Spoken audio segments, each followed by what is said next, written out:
she got from her grandmother, who was a very special lady to me. You hear them say sometimes mother-in-law the worst people, but she was one of the best. So that name is very special to me. Because she named Pam. Pams are very special. Of course. and I see you come representing Valentine's because we're a couple days away and you're all in red this morning. Well, no, if you look at my cap, no, Oh! I represent Rasta. I just the red part, me see. Yeah. Yeah, through the camera, I suppose. But yeah, most of my music is lovely. So hey, yes. Valentine's, yes. Yes, man. Them sweet lovers rock. And this Valentine's is the right time for your kind of music. True that. Let me say a very special thanks to my brethren, Mr. Glenn Brownie, for making the hookup with Pam. As I said, I've been admiring Pam music from way back in the 70s. If you don't hear some Pam music lately and things, say, wait, where she was? A long time she about, man. Yeah, let me pick up Glenn too as well. Yeah. Why, me and Glenn go back to them days, back to the 70s too.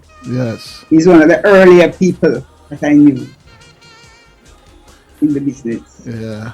You got Glenn. You got Mr. BSA. Pam, first of all, we want to know a little bit about Pam Hall. Where were you born? I was born in London, England. You would never know because I'm fully Jamaican. Well, you're a English lady. You grew up eating crumpet and fish and chips, huh? Yes, I still like fish and chips, to be honest. me too, There was a place in New Kingston called West Indian Pub or Indies Pub that used to make some nice fish and chips back in the 70s. I don't know if you know it. It used to be on Holborn Road. Yes. But I got to tell you, Pam, the first time I went to England, and this is no lie, I think it was the 80s, I went in, I love fish and chips from Jamaica, so I said, well, I'm going to England now, so I'm going to get the real thing. And I went into a store. Would you believe the man and put my fish and chips in some newspaper? Said, no, sir, not eating it at all. They were still doing that in the 80s? Yes! I remember the newspaper thing. Yeah, man. I said, no, sir. But I went back in the 80s and I didn't get the newspaper thing. Well, someone told me that they didn't give me a read. Because what they usually do, some places when you go, they give it to you, they put it in like a grease paper and then put the newspaper in grease paper. I think I was in Hall's Den or one of those places, Brixton, one of those places I was, Yeah. What they should do? They should design a paper that looks like newspaper, but that is properly sanitized and everything. Yes. To kind of keep that old tradition, yes, but in a more sanitary manner. No, that maybe I'll take up that business. Yes, the fish newspaper. But it seemed like things in England was very unsanitary back then because my father spent 15 years. And he tell me when he went to England in the 50s, when you go and buy a loaf of bread, it's not in any paper. Just give the bread and you just put on the arm and go on with the bread. That was crazy. Well, I've seen that in France in much more recent times. Wow. Them called Molly bread. So you were born in England, and how old were you when you came to America? Green. Well, let's continue this. Green bread. Green bread. green.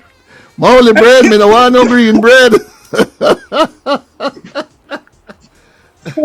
So you're saying they still do that in France today? You just saw that in France? Pardon? You just saw them doing that in France? No. In recent years. Okay. In recent years. Yeah. No, sir. So, let's get back to born in England. You went to Jamaica how old? 4. 4? 4 years old. Yeah, but I remember a lot about England. But yeah, man. Really? I mean, from my family have long. Yeah, I remember a whole lot of things. Plenty stuff. Most of all. Well, not most of all, but definitely the music back then. I remember a lot of music from back then. You remember because Yeah, you man. visit England back and forth from Jamaica. You're talking about your young memory at that age, remembering the No, music. I remember things from that age. My children are like that, so they remember from that too. Wow. We just want to look for That's a family thing with us. We remember good memory. way back. We're having a little delay. We don't know why the delay, and that's why sometimes you hear me talking over Palm because because of the delay. But we do apologize for that. So, are you from a musical family, Palm? Yes, I'm from a musical family. My parents both had beautiful voices. They never sang professionally, but they both had beautiful voices. Mm-hmm. My brothers and sisters all sing. We all used to sing together, sing harmonies together. My sister is in the business. Her name is Audrey Hall. If you know of Audrey Hall, one Yeah. dance won't do. Yes. And yeah, my brother Raymond has put out a few things. He did put in more things out. Ray I. Okay. And everybody else can sing. They just haven't gone into that business. So I have a brother who's an engineer. He's a good singer too. And Ray is an architect, but he really loves singing. So you're going to be hearing more from him still, because it's a great love of his. And my brother Danny, he used to sing in the choir with us at church. So yeah, everybody can sing, and their children can sing. That's why I was about to ask you. I understand your children is following the footstep because you have a daughter who is doing some recording now. Yeah, yeah, man. Yep. And well, I remember being in New York. Two things I remember singing with family. One, and the only time I've sung with my daughter and son on stage in New York once. Boy, that gave me joy. And I've also sung in New York with my sister, her daughter, and my daughter on stage one time. Wow. We're talking about a musical Yeah. family. So And then some have family anywhere more and go sing. Like in Florida in 2018, we had a show in Florida, and my brother sang with me. My sister came down, my daughter. So it was what? My brother, my sister, my daughter, and me on stage. So we have different hall sides every now and then, depending on where we are and who can come. Yep. So is your son So everybody got a feature. your son having a recording out? No, him not. He's a hands-on man. Maybe one day, but he would never do it seriously. He said, "This is too hard. We see you." No, I don't want to do that. But yeah, he can sing. Yeah, and he'll just take up an instrument, and you're surprised at what he'll do, not knowing the instrument. The first time I gave him a guitar, he started playing stuff, and he's like, "I was like, what? Not give him. I lent him my guitar." He started to play stuff, and he had never touched the guitar before. He's like, "Oh, okay." If he really wanted to, he could do that, but he's a computer and car man, Okay. Any kind of engine, really. Yeah. What school you went to in Jamaica? I went to Franklin Town, but I went to Miss Morris Prep School on Yes. Berkeley Avenue. Yeah. Then I went to Franklin Town Primary, then Excelsior. Okay. Then I went to what is now UTech, CAST. Cass, yeah. Yeah, and I went to Alpha Commercial, where I learned to type and do secretarial work and that kind of stuff. So you went to Only school. you went to CAS to study what? Engineering, commerce. What you did in CAS? No, the commerce Commerce. department. But isn't it strange how after going to Alpha to learn to type and thing about CAS, the music was in the blood, so no matter what you do, you still had to go back to the music. The music was always there, because I was always singing. My brothers and my sisters, they were always singing, and always in the youth choir, senior choir, at church and at school, you know. So I was always involved with music, along with everything else. Music was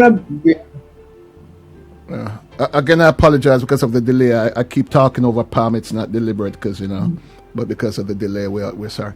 When was the first time that you went into a recording studio?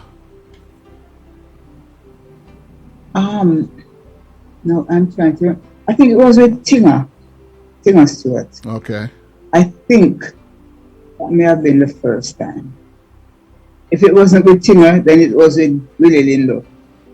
I'm beginning to be unsure now, but I think that was the first time with Tina. Okay. You Should Never Do That. We did a version of You Should Never Do That. That was. And then you did some work with Willie Lindo back in the 70s? Yes, the first solo song I did was with Willie Lindo.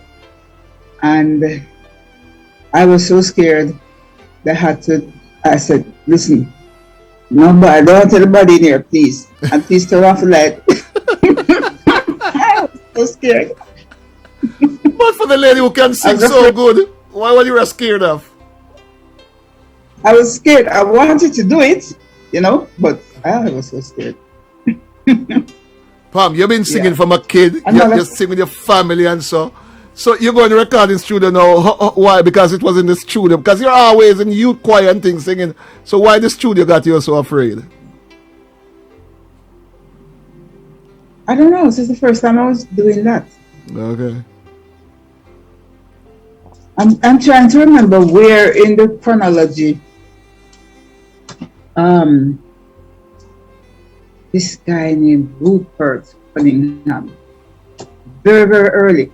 He could have been the first. I'm not even sure. I don't remember. Yeah. But I did a song with a guy named Rupert Cunningham. And somebody, about last year or year before, actually sent me a copy of that song. It tagged me on Facebook and sent me the song. It was on YouTube. They sent me a link to YouTube. And on that recording, because they showed the 45, I was then Savona Hall. So that was probably the first thing I did.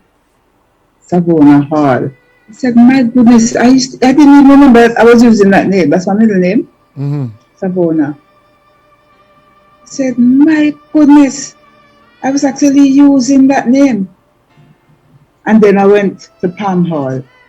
And then afterwards, I would tell people that my middle name was Savona. And they would say, you should just use that name, just Savona.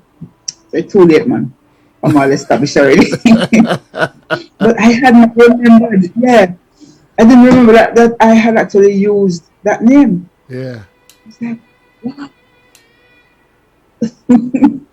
You remember the name of the song? Keep in Touch. Keep in Savona Touch. Hall. We're gonna try to it's on you. We're gonna try to find that one and listen to what the young Palm Hall sound back in those days. Okay. Good luck. Well, guess what? Yes, if it's on YouTube, I will find it. No worry, me find it. Yeah, well, I will look through it too. So I remember the first time I heard of Palm Hall because I didn't hear about no Sabrina. That's Sabrina? Was it Sabrina you said? Hall. I remember I remember being at a club called Caesar's Palace. And you did a show there. I don't know if you remember that with Woody. And that's when I first heard the voice of Palm Hall. And ever since that time, I just loved the voice of Palm Hall. So how tell me the connection between Palm and Woody, how it came about. Oh, okay. I was working at the Gleaner. And Woody was working at the Gleaner. So I would go into the canteen, break time to get something to eat. And Woody would come in. And he was always singing. and we got to talking about music and singing and so on. And we just eventually started performing together. Wayne Arman was at the Gleaner as well at that time. And there was another guy, please forgive me, Robert. He used to go to class with me, and he was a keyboard player. And they had formed a band. It was called, I think it was called Time at the time. And then when Woody and I started to sing together too, so we all got together and did a few shows around the island. So it was that group, Time, and the group with Wayne eventually became Chalice. Yes. And Pam and Woody became Pam and Woody. You know, so yep. That's how we linked up at the Gleaner. I have a lady in the chat room said her cousin Sharon Steele used to accompany you on piano. You remember Sharon Steele? Ah, yes. Oh, yes. I remember Sharon very well. You cannot call me now. My good friend Sharon is calling me. Sharon, I'm on an interview now. I can't talk to you, okay? A little later. Sharon, coincidentally. Listen. Okay. Bye-bye. Pam, this thing is called real chat, so don't worry about nothing. Everything about this is real, so don't worry about that. Everything cook and curry. So how long did Pam and Woody stay together as a group, and how many songs did you record in? We actually recorded 2 songs. We did a song called no, that's not true. We also recorded If You Didn't Need My Kiss, that song from way back. Yeah. It was for DNG 25th anniversary album. We did that song on it. And I also did a version of My Boy Lollipop on that album. But my first production now was I recorded 2 songs. That was my first outing as a producer. And that was the second song. Yeah, it was the second song that Woody and I did. Because we did that before the If You Didn't Need My Kiss. Worried Over You. That's the song, Worried Over You. Yeah. The song that I produced called Creation All Around You. I was the executive producer. But the musical arranger and writer and stuff was Harold Butler. Oh, the genius. So, yeah, that time I was working and guess what? No, I found the vinyl, so you better believe I'm going to release that song. Of course. Yep. So I'm going to have to get it cleaned up, put into digital form and put it back out there, man. The good thing with the technology today, you have so much people who can clean that up for you and things. So you have been producing from the 70s then, Pam? Yeah, yes. Yeah, I thought it was a logical step because I have ideas I want to implement, things I want to do. So I just did. I was a pretty young girl back then too, because it was the first song after Book of Life. So I produced actually 2 songs. One by myself called To Freedom and Creation All Around You. And I remember Jeffrey Chung worked on that song. Yeah. Jeffrey Chung and I think Mikey Chung, if I remember correctly. So yeah, man, a long time producer, man. Small producer, but long time. Well, but for the love of it, you stick with it.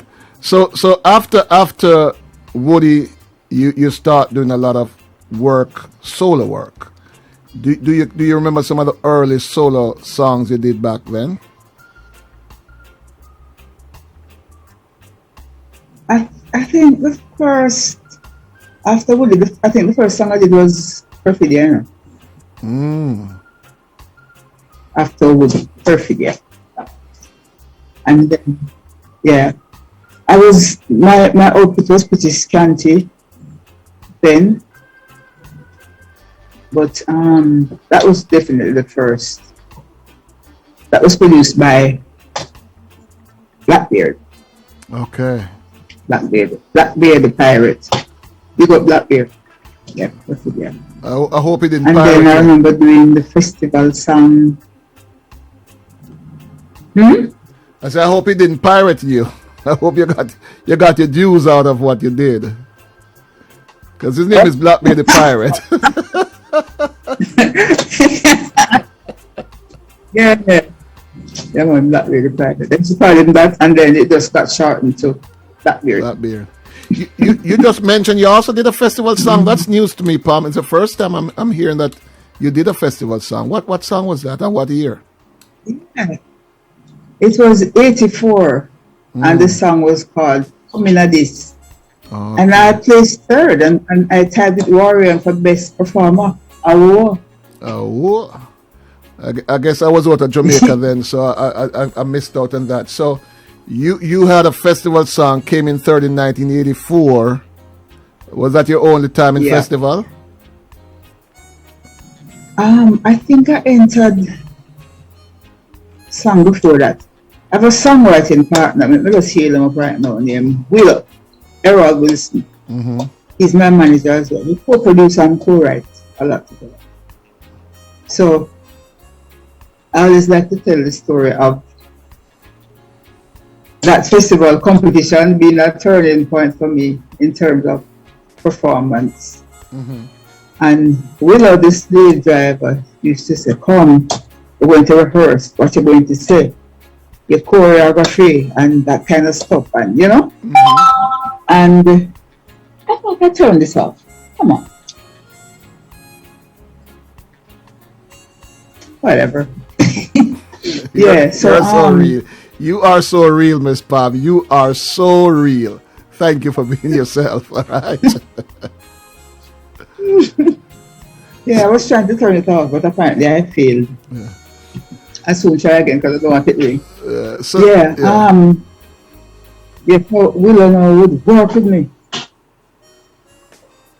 My first teacher on stage was really Woody still, who helped me to learn to relate to an audience and so. But this festival now, I was the only female, and it's some serious people was my competition, and I'm talking about hooks, loving their Robert French, Electric Dread, some serious performer, you know.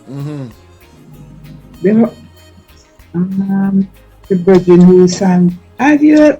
Oh, I have to tell you the story. Have you ever been outside when the rain is pouring?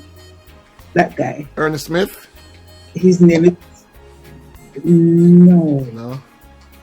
Anyway, one day we're in the competition, right? So we're going around the island, and I think that was probably the last really huge festival because we had crowds that could rival Sunsplash. Anyway, one day now, he goes on to do this song. Have you ever been outside when the rain is pouring? And the rain came down same time. As he said, pouring. Wow. One huge shower. Man, I can't forget that day. Could have been in Trelawney. So anyway, as I was saying, Willow now would get me to practice everything and what was just the audience and them time, and I still do a DJ section. There was a DJ section in it, but in performing we extended the DJ section with some speed rapid and thing, and you know, really made me get to be a better performer. So yeah, that was the festival 1984. It was won by, oh yes, how can I forget the winner? Eric Donaldson. He was actually the winner. And then Roy was second, I was third, and Roy and I tied for best performer. With all of them bad performers. That was really, really, really a watershed mark time, you know? Really excited. Somebody just put in the chat room that the person you're trying to remember is Burrell, who sing the song Ever Been Outside in the Rain. Yeah. That's the brethren Leroy. I went to find the number. Thank you, Nali, the reggae king. So back then, Pam, you were very, very shy on stage. Yeah, I'm by nature a shy person, really. Okay. You know, I've tried to learn to manage it. You know, but I'm not naturally outgoing, really. I'm not an extrovert. But you have a lot of people who are very, very shy now. Once they hit the stage, it's like a completely different person. I mean, like, somehow when you step on that stage, you do something to you. It's true. It's true, because it's a different role you're playing, you know. Yeah. So your partner helped you to communicate with the crowd and thing. And you didn't do bad. Number 3, when you have people like Toots and Eric Donaldson, all them people in the competition coming at number 3, wasn't too bad. No, I'm very proud of that. I mean, that was a really exciting time, and at the same time, you know, I was working on the Post, and I wasn't driving because I had an accident in, when was it, 82. Yes, I had an accident in 82. Car was written off, so we were carless for a while. Yeah.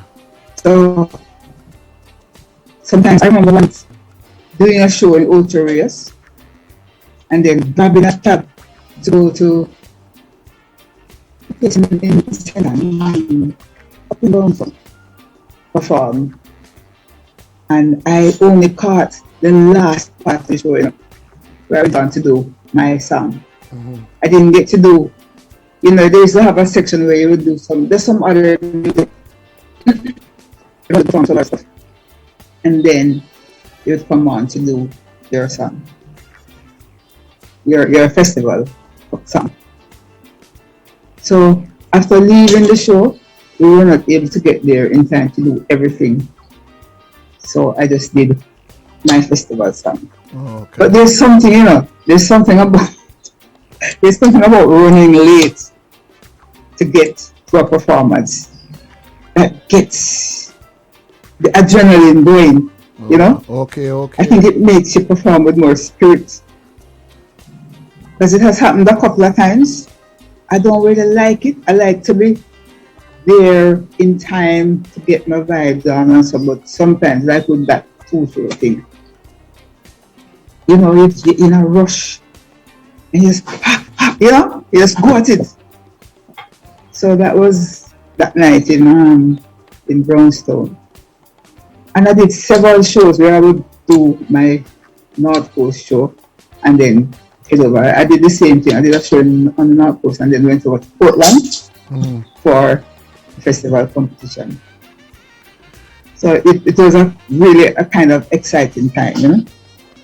You know, a lot of people think that the entertainment business is such a bed of roses and don't know a lot of struggle and tribulation that you have to go through. Because you're saying that no car, you have to be taking taxi and things are bigger ride from performance to performance, and people don't know that part of the business. Yeah.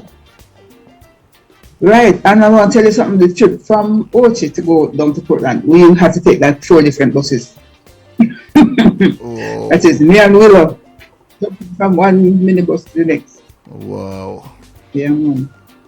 Did you work through the hotel circuit in on the North Course? Yeah, I did some of it. I worked in Ochi, I worked in Trelawney. Those are the 2 main things. And sometimes in Discovery Bay. And I've done a lot of one-off shows in various hotels. Yeah. But the regular things were in Mobi and Ochi. Okay. It seems that a lot of the singers in Jamaica, especially singers of your type of music that you sing, you know, the Richie Stevens, the Diana King, all these people. Well, a lot of musicians do that even come through the hotel circuit, because that was where you could go and make, you know, you didn't have a lot of stage show at the time. So Yeah. Right, you get good practice too, yeah? Yeah. Where are some of the places around the world that your music have taken you where you have performed? I have performed, well, all over US, Japan, Europe. I performed by myself and I performed with other people. By yourself and other people? I've been to, yeah, and I've been to Hawaii. Let me just heal up my Polynesian people because they love us rock, you know. Mm-hmm. So I've a nice fan base. So let me heal up my Poly peeps and all the other fans everywhere else. Like, yeah, okay. So some of the places I've been to South America with Ziggy, Maya, and Melody Makers. I've been to Europe by myself, as well as with Toots, as well as with a tour with a group that I am with, a group called Kingston Ladies. Mm-hmm. That is Keisha Patterson and Lee Bucky, but that's Toots' daughter. Talented ladies. So we did an album called Ladies Turn. Mm-hmm. Yeah. So we're called Kingston Ladies. And we did a few tours in Europe. And like I said, I've been to Australia, New Zealand with Toots. I've been to Africa by myself. I've been to Japan by myself. Japan has been really very nice to me and for me. Yeah. Also, where it's North America, South America, everywhere, right? Everywhere. Never been to China. Yeah. You mentioned Kingston Ladies. Do you have an album up? Because I know Liba, who is what, the daughter of Toots, and I think Keisha is the wife of the late Danny Brownie, and yourself. You're talking about three talented yes. ladies here. Do you have any recording out that we can get a hold of to play some of those? Yeah, we have an album called Ladies Turn.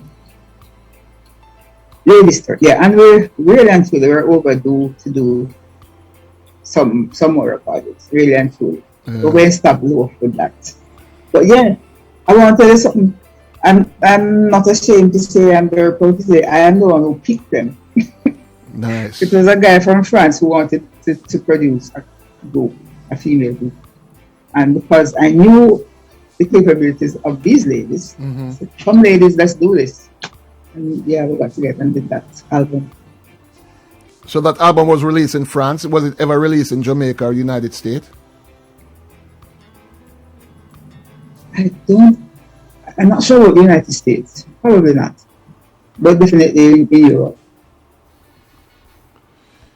You know, it seems that a lot of time over there in France and Italy, because I spoke to Keith from Keaton Tex some time ago, and he told me that some guy from France flew them over and do a rock steady album over there that was never released over here. So you see, the European, they love the lovers rock, and they're doing a lot of stuff that we don't hear about. You know, and I wish that we could get some of those recording to play.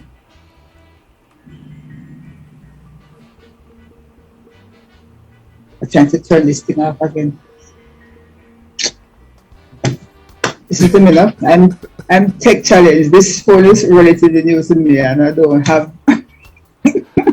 Don't worry about it. I don't have the measure of it fully.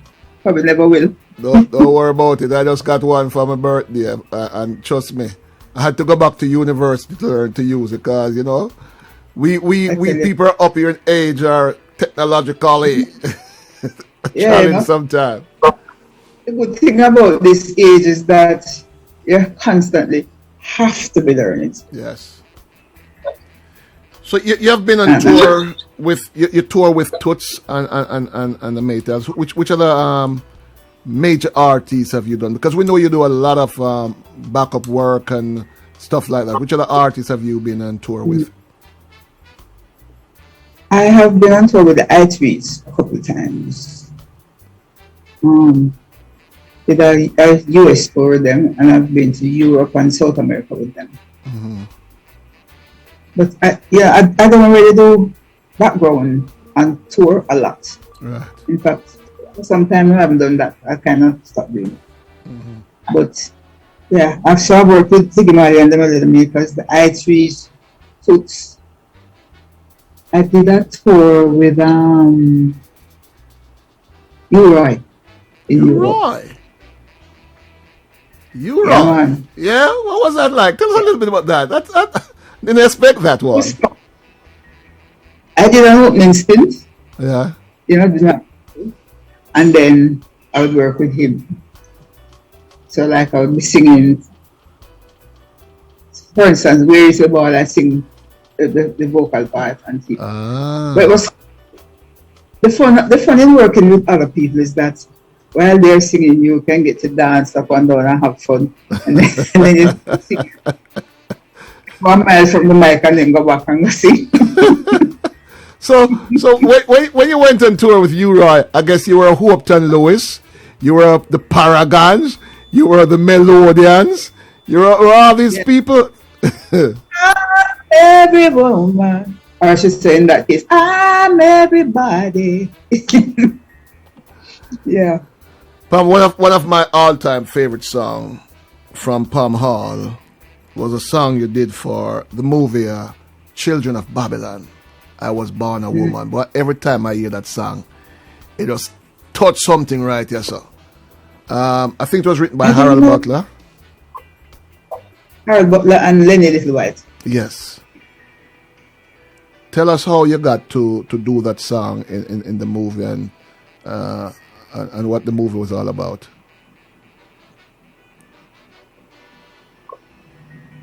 Well, the movie was kind of, I actually have 2 songs in that movie, A song that Harold produced called Long Hot Day in Summer. And I was surprised when I was watching the movie and I heard that song. I said, oh, cool. So those 2 songs are in that movie. It was kind of about a guy who had a kind of male dominant attitude towards just about everything. And that guy was actually Bob Andy. Right, yes, yes. He was the male lead in that movie. With Leonie Forbes, right? Yeah, so, yeah, if I remember correctly. Yeah, Bob and I think Leonie Forbes. Yeah. I need to go back and watch that.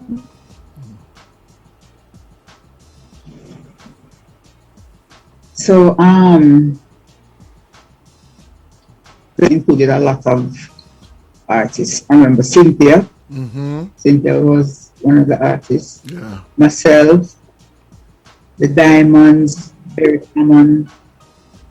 I don't remember who else. Yeah. But you have to have full album for the movie. So I did the song, and I never paid this in mind, I didn't perform that song for years until people started to pester me. And every time people say, why don't you do that song? Why don't you sing that song? I Was Born a Woman. And on and on till I can't do a show now without performing it. Yeah. A powerful song. Because people will behave bad. I can't Yeah, and men love that song. Strangely, Yeah. I love, yeah, man, enough Virgin tell me, say, boy, I love that song there.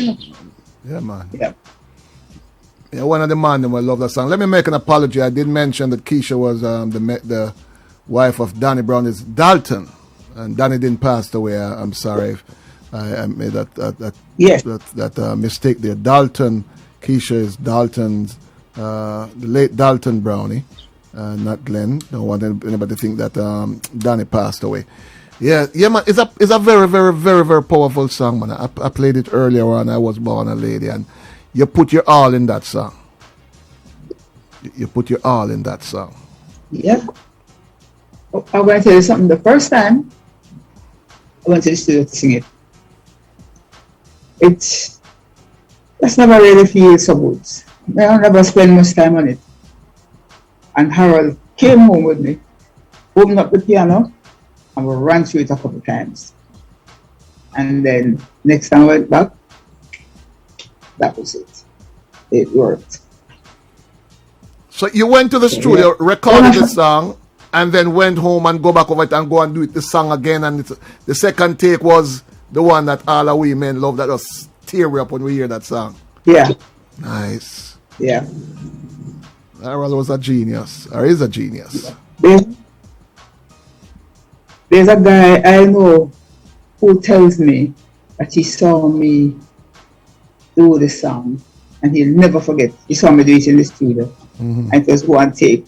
And I keep telling him, but it wasn't the first time because I didn't go before. I always about that. I just lick down the song. that's his memory. That's it.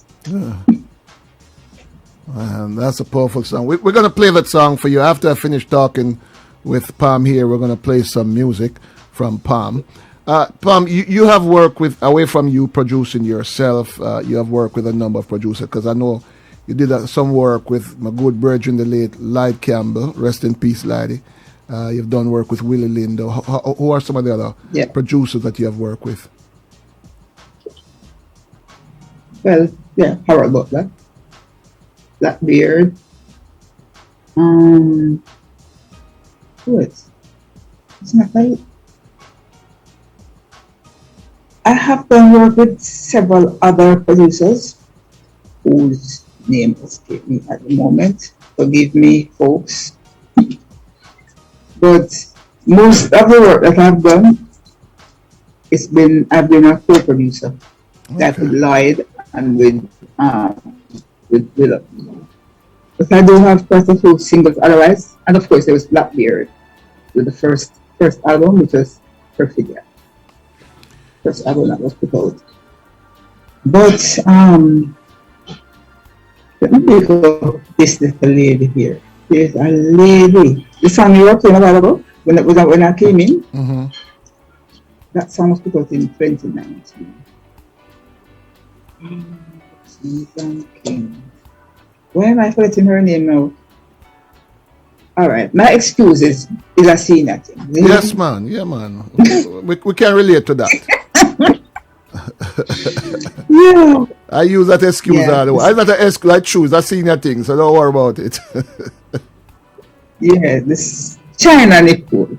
That's her. She produced What You Gonna Do. It's easy to remember her because that's the latest thing that I did with another producer.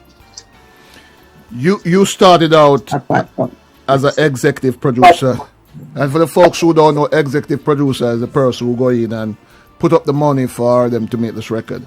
But you move on in a field that is total. I mean, we know reggae is dominated by the male, but when it comes to producing, it's worse. I mean, you can probably count on half of one hand how much female producer you have out there. So why did you decide that you want to produce your own stuff?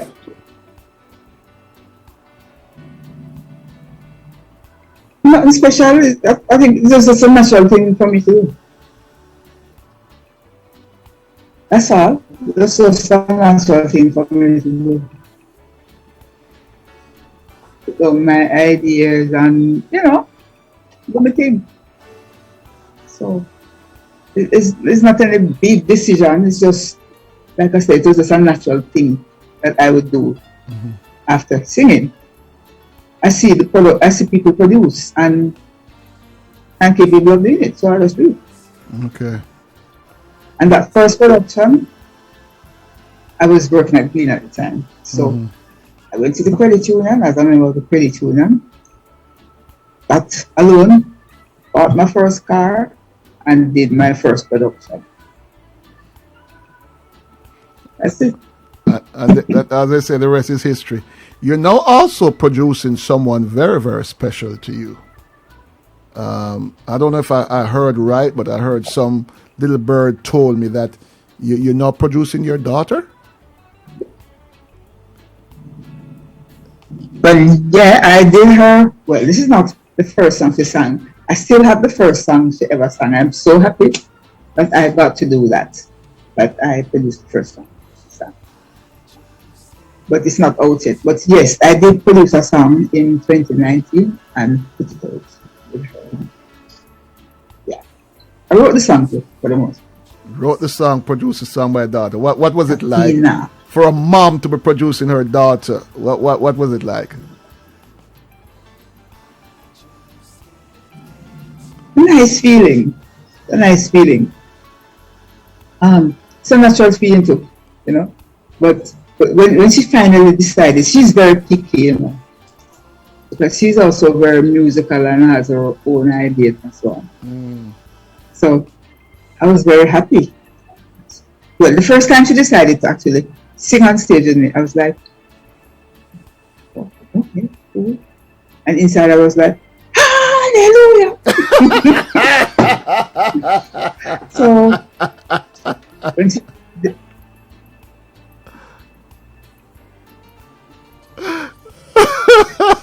that sounds like a proud mama. so anyway, when she decided, you know, yeah, you know. So when she decided to sing this song now, I was very happy because I usually offer her songs. They want to do this song? No. You want to do this? No. So when she decided no to do this one, I said, okay, nice. I'm happy to do that. So we put out that song. First one is still there, and we will be doing some stuff with it to finish it up. So you're offering her a song that she ever come to you and say, "Mom, I want to do this one here," and said, "Okay, let's work on that." Yeah, man. Any song I have, she want to do it, take it, girl. Yeah. How about doing a duet? Any plan on that, mom and daughter? You know, we actually have a duet, you know. I'm going to send it to you. It's an environmental song. Because I've been involved with an environmental group, Artists for Climate Change Education. Okay. And one of our projects was a music project. Some of us did some songs about the environment. We go all over the island. We've made into many schools and communities and so on. Plant trees, plant mangrove, plant, you know. Wow. And so that project was one of the projects, doing some songs. And she sang that song with me. So I will send you that. So we need to know all these things that Miss Palm doing all these kind of things. Worried about the climate. Yeah, man. Don't know. People just see out there singing and make music and I know that there's a whole lot more to Palm Hall. Well, I always say, no.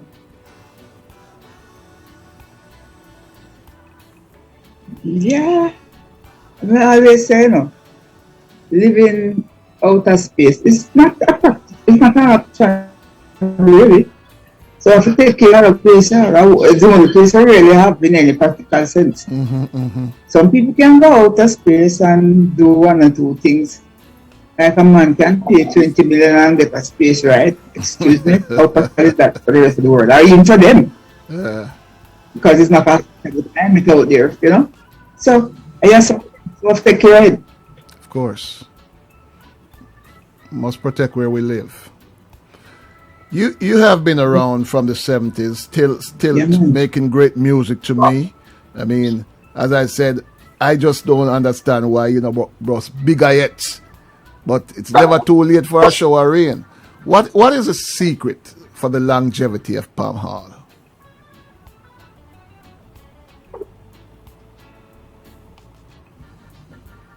Well, as for boy, tell everybody, it's just love of music. I just love doing music. In all kinds of eras of music, you know? So that's it. It's just love. Yeah. Because the big dollars was not what kept you going. And of course, I try. I try. No, I just love music. Yeah. Love it, love it. Every day I give thanks for music. Yes. Give thanks for life, give thanks for music. Give music always in the list. Give thanks for that, you know? I mean, just think of that gift that we've been given. Music. I mean, really. Who would have thought of giving us something like that? You know, give thanks, man. Love music, man. What instruments do you play?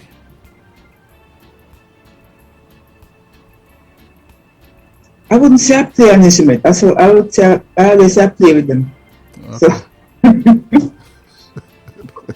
So, once I used to fool around the guitar, I plan to go back to it seriously. Never did get very serious with it, you know, but I've been having the urge of late, so I went to pick it up again. The keyboard now, I can help myself. But certain things are going to call the people who really are the real keyboard players. It's a simple rhythm. Like I did a version of Moonlight Lover. I played everything. What? A fairly simple song. Really? Yeah. So I can do that. I can do simple things, and with the computer as it is now, with the computer being one of the primary recording resources. I hear people say, I don't like computer, but computers are recording instruments. It's a way of recording. The thing that makes it,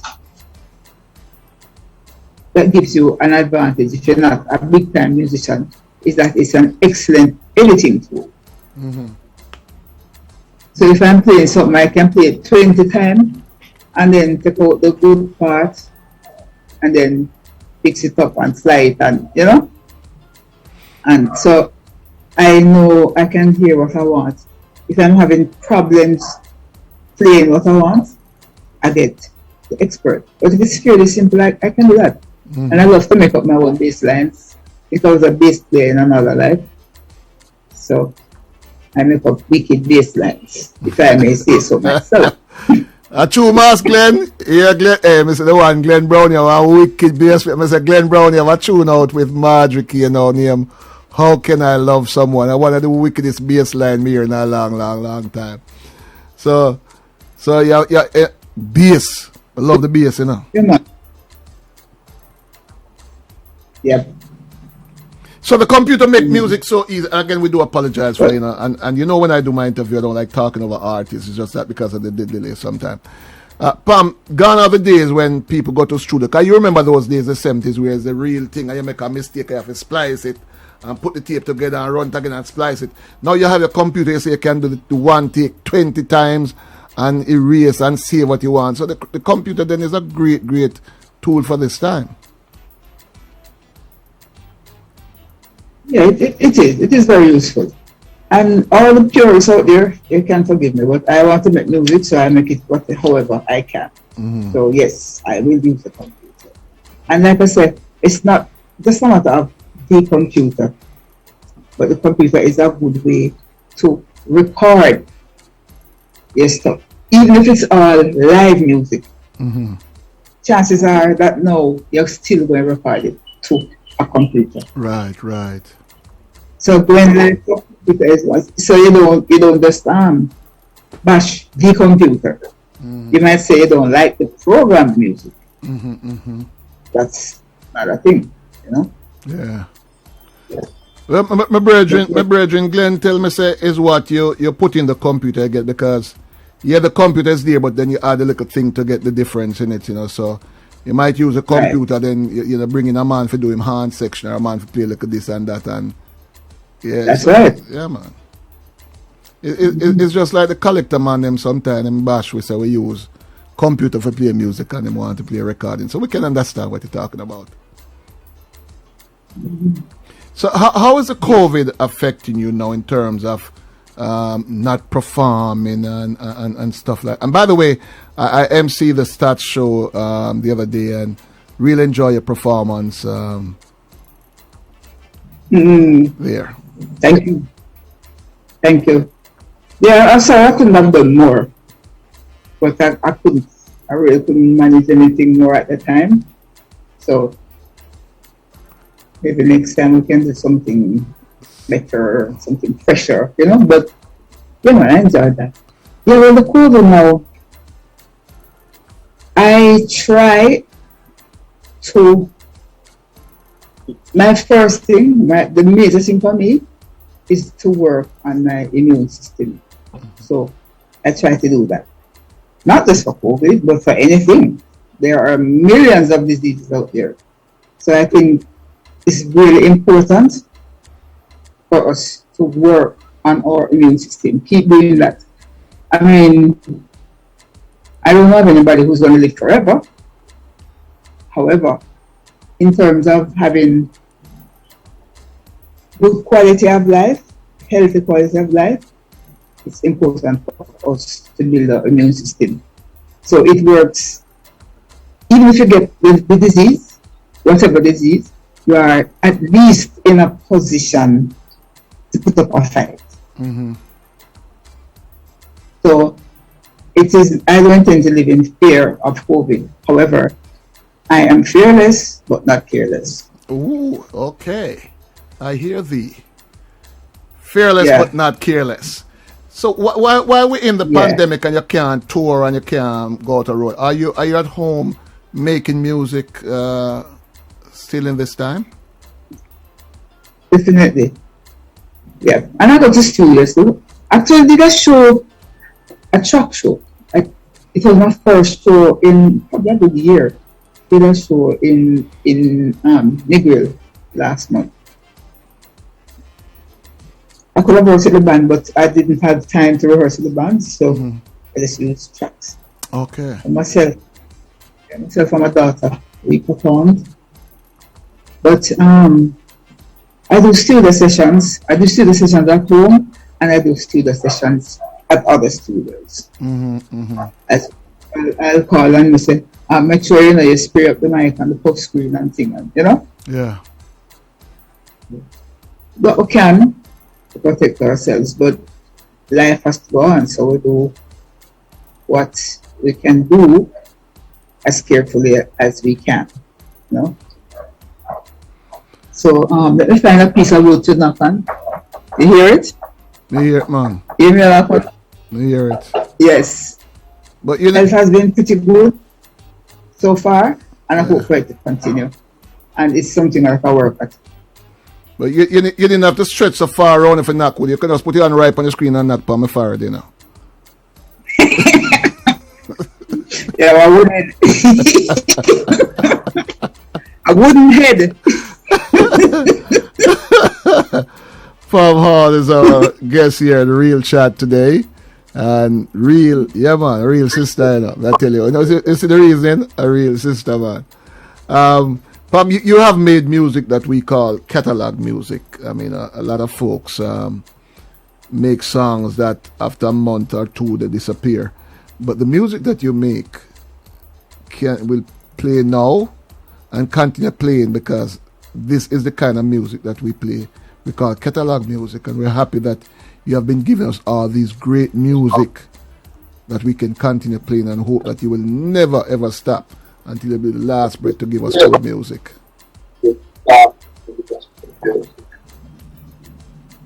Yeah, thank you. I will continue to make music.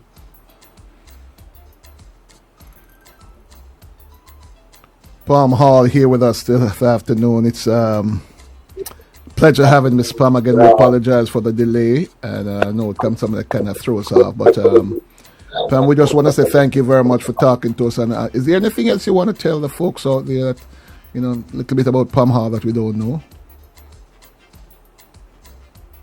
Well, I wouldn't even talk about Pam Hall. What I would say to everybody is just keep on keeping on and keeping up. Don't let fear rule you. Like I said, be fearless but not careless. Build up yourselves, and a great part of this is love for each other, loving and caring each other to get us through this pandemic and whatever other problems might come along.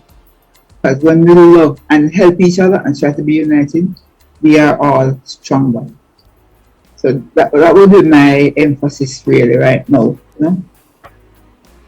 Thanks to you and your musical family. Hoping to hear stuff from the group Kingston Ladies. Hope to hear things from you and your daughter and hear more of your production.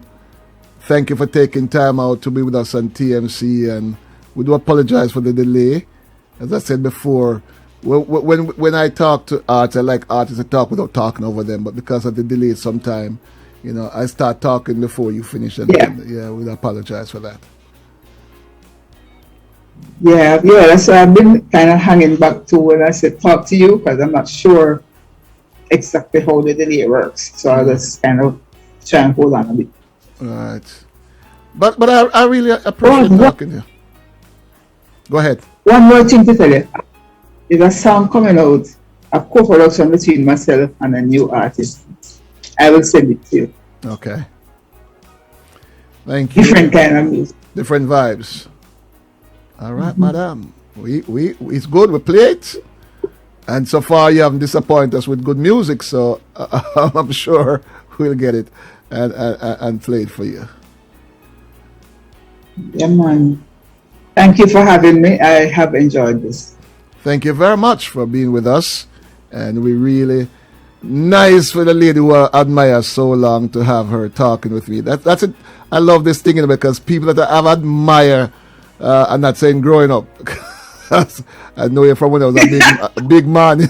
When I say grow up, people say, what? But Papa so old? No, but people that I've admired, I get the chance to really talk to them, and you're one of the ladies that I really enjoy. Because as I said before, I've been admiring your music from the 70s.